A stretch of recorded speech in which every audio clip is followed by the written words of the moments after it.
حدیث نمبر 4، یہ صحیح بخاری میں 3007 کا نمبر ہے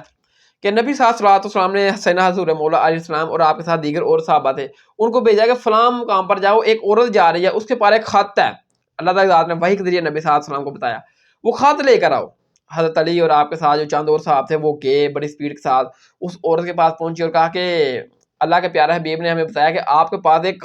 خط ہے، وہ خط ہمیں دے دو۔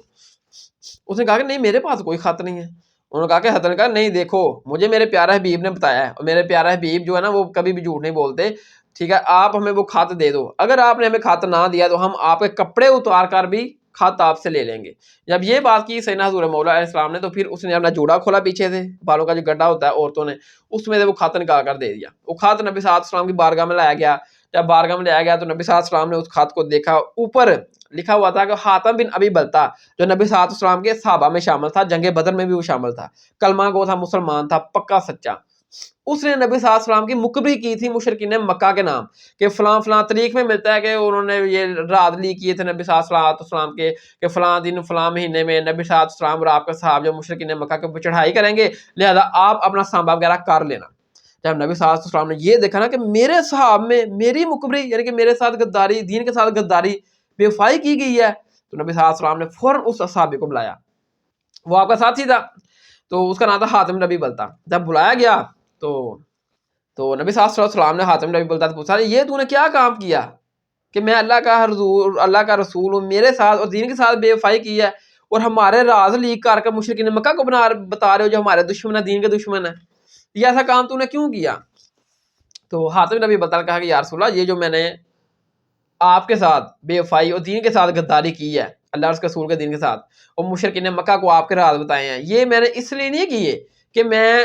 اوپر سے مسلمان ہوں اور اندر سے منافق ہوں جس طرح عبداللہ بن ابی تھا، نہیں ایسے نہیں، میرا یہ اصل میں نے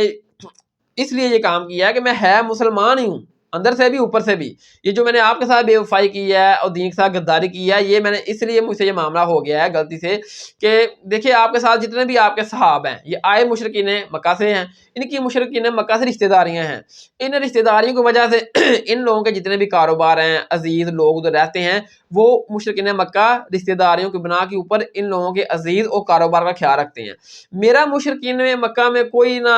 عزیز ہے نہ کوئی رشتہ دار ہے، تو لہذا میں نے یہ سوچا کہ میں یہ آپ کا ایک دو راز لیک کر کے ان کو بتا دوں، اس احسان کے بدلے وہ میرے بھی جتنے بھی رشتہ دار ہیں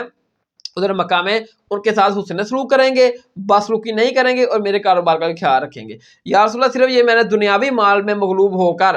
مجھ سے یہ غلطی ہوئی ہے، میں نے آپ کے ساتھ بے وفائی کی اور دین کے ساتھ غداری کی، ورنہ میرا ایسا معاملہ نہیں ہے کہ میں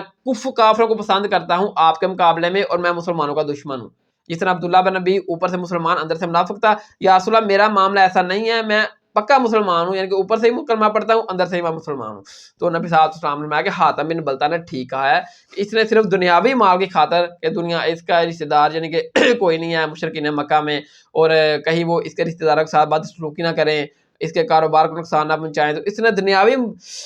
مال و دولت کی خاطر ہمارے ساتھ اور ہمارے دین کے ساتھ غداری کیا، لہٰذا ویسے بھی یہ بدری صاحب بھی ہے، اللہ بدری صاحب کے پہلے جتنے بھی گناہ ہیں سارے معاف کر چکا ہے۔ اب دیکھیں کہ بظاہر تو وہ جو نا وہ نبی صلی اللہ علیہ وسلم کے ساتھ انہوں نے بے وفائی کی، قسم کی غداری کی، لیکن نبی صلی اللہ علیہ وسلم نے کہا کہ اس نے دنیاوی مال کی خاطر کیونکہ یہ کام کیا ہے تو لہٰذا ٹھیک ہے اس کو چھوڑ دو، یہ ہے پکا مسلمان ہی ہے۔ سیدنا حاتم نے فروخ رضی اللہ تعالیٰ عنہ کہا کہ یا رسول اللہ مجھے اجازت دے میں اس منافق کو قتل کر دوں، ٹھیک ہے نا، جتنا عبداللہ بن ابی منافق تھا نا وہ تو تھا ہی پکا منافق۔ اب سیدنا عبداللہ بن عمر فروخ کہا یا رسول اللہ یہ بھی ایک قسم کا منافق ہے جس نے آپ کے ساتھ غداری کیا، مجھے اجازت دے میں اس کو قتل کر دوں۔ تو نبی صلی اللہ علیہ وسلم نے فرمایا کہ نہیں عمر نہیں، یہ ایمان والا وہ منافق نہیں جو عبداللہ بن ابی تھا، یہ میں بریکٹ میں بول رہا ہوں، یہ پکا مسلمان ہے، لیکن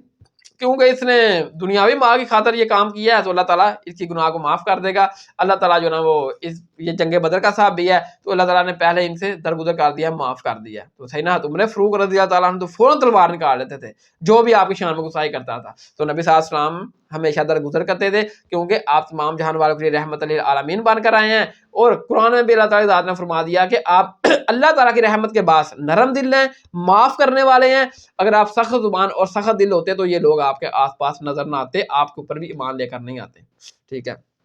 تو یہ دیکھیں کہ نبی صلی اللہ علیہ وسلم نے اس کو حاتم نبی بلتا جس نے آپ کے ساتھ بے وفائی کی، دین کے ساتھ غداری کی، دنیاوی مال کی خاطر اس کو قتل نہیں کروایا۔